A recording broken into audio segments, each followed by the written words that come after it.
冷气团减热，天气较烧热。不过，提醒观众朋友也是要注意早暗的温度起落差真济，中南部可能是差90度。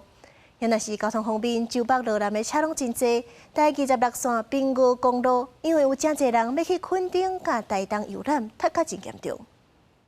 长长车顶行行停停，平峨公路路南往垦丁台东塞车，员警出动协助疏导，也启动调拨车道来行刑，消化真济出来佚佗的车条。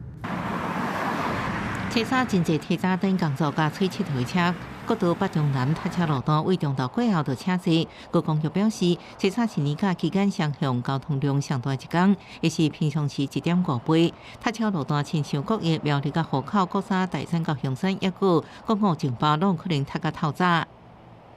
明天是北向尖峰日，西部国道民众建议在早上9点前，南部地区建议在早上9点前出发，而中部地区则建议在中午12点前出发。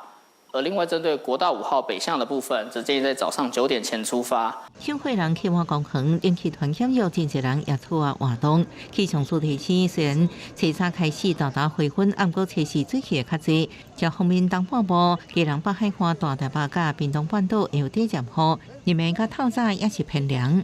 在回升的同时呢，像明天呢，中南部日夜温差会继续的扩大，到了初5之后呢，乃至于到初8这段时间呢，各地早晚都是比较凉。到1月各地日头会出来，以及好冷空气按算伫开工了后第2天至4到回，到时阵方面通过，阁有东北季风小可增强，北部东半部天气阁会明显转凉。记者综合报道。